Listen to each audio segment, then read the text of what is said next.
Gordon about? Wait here.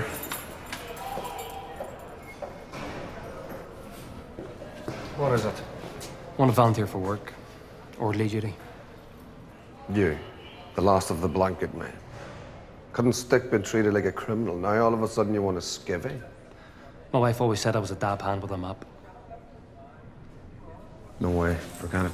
Get many volunteers from our side, do you? I bet someone higher up would say it different, wouldn't they? Maybe I should ask them.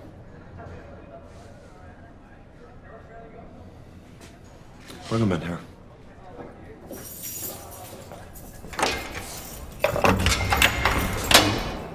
I suppose, again, talking about things that are built into your fabric, I suppose growing up in the Republic of Ireland and with this looming presence of Britain, Sure. and the kind of history we've always been handed down and the kind of lessons we've been taught and the thing that's always in our psyche about being underdogs and being having been suppressed and all because of that sows itself into your fabric. And I don't know about you, but when I moved to Britain, when I was in my early 20s, I was very defensive, Yeah. and very, very forcefully Irish, and I realised I didn't need to be, and also it was a chip on my own shoulder about my own identity and nationality. Yeah. But sorry, getting back to Animosity. animosity. So anyway, Yeah. the kind of the legacy of that's inside a great many of us in the Republic is quite easy to tap into. Yeah. Unfortunately, but it is easy to tap into, and so that's kind of there. Yeah, and if football is tribal in any way, and Sure. and the jerseys are uniforms, what we have in this movie is, it does play a role, of course, and I have to wear the prison warden's uniform, and it stands in stark opposition to the prisoners' clothing, and which we haven't really talked about or tapped on. When the movie opens, the inmates have just attained certain political rights or rights as political prisoners, including the right The to wear their blankets. own clothes, Yeah.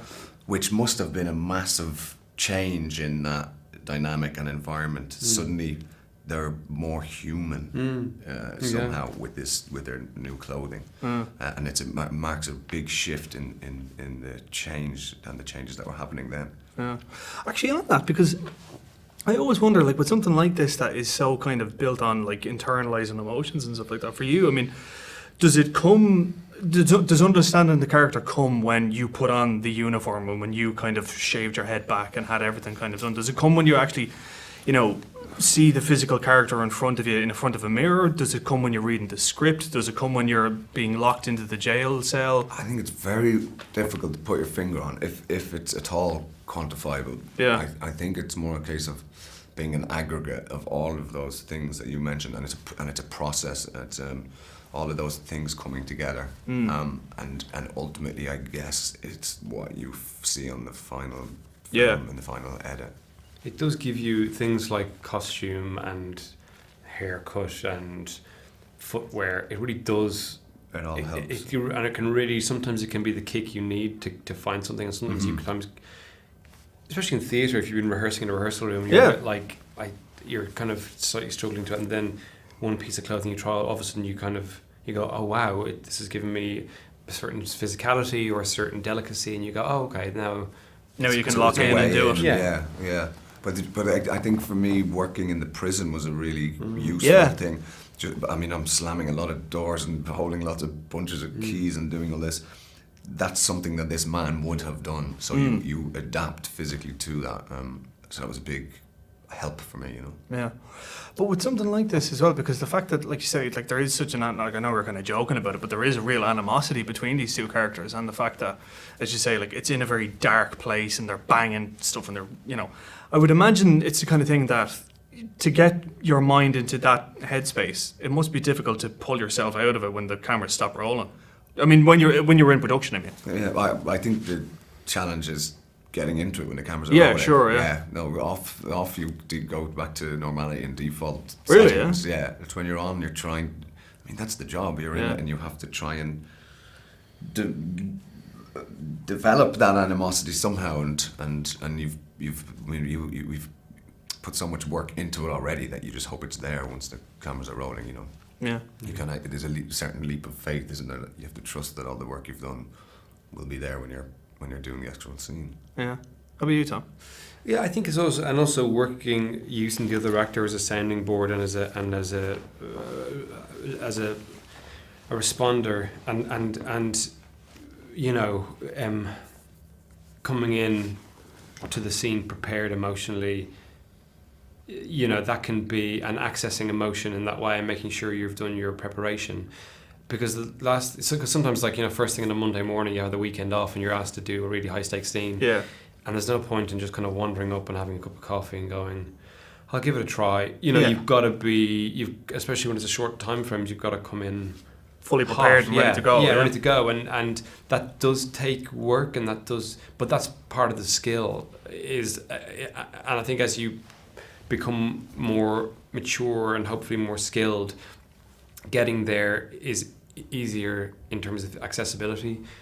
And then it's, I don't know about you, but I find it's a great relief that once you've got the scene done, to let it go. And I was going to eat cake for some reason. I don't know why. For some strange reason, after a really high stakes scene, maybe it's just because I need sugar. Yeah, you need the relief, like. Honest to God, the first thing I'd go is get a big load of cake or biscuits and better like. than cigarettes and beer. Yeah, that's true. Yeah. I was going to say, because you would obviously need some sort of release after this, wouldn't you? Like, I mean, because it's so kind of. Yeah, I mean, we were very lucky. There was a really great supporting cast who kept things light and jovial. Yeah. And good craft services as well, obviously. We had good food. Yeah. We did have good food. Yeah. Lots of burst footballs to Oh, yeah. occupy our time in the yard.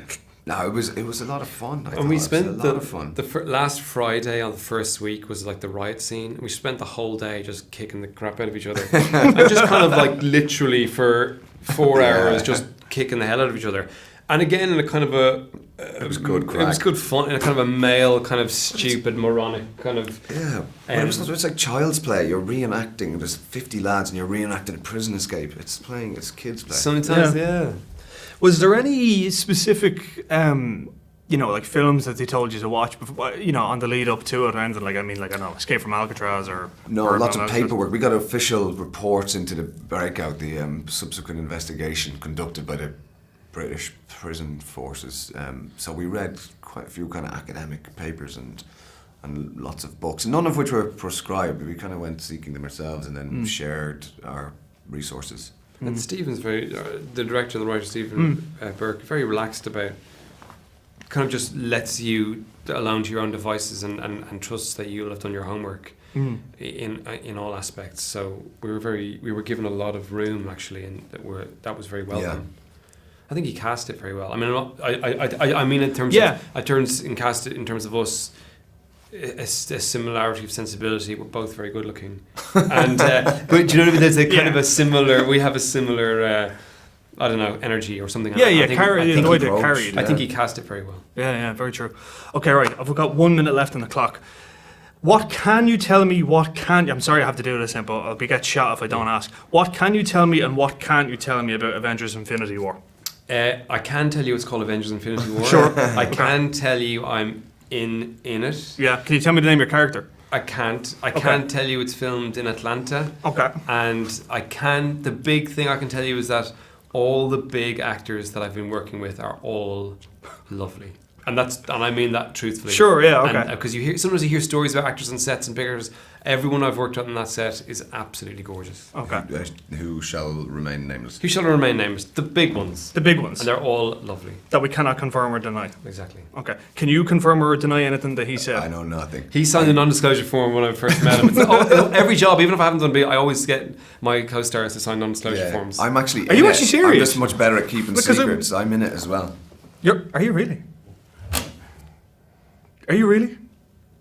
I can't tell you. I can't say. This implacable, just completely, just deadpan. I love it. Brilliant. Okay, we have to leave it there. Thanks, Mil. Thanks, appreciate that.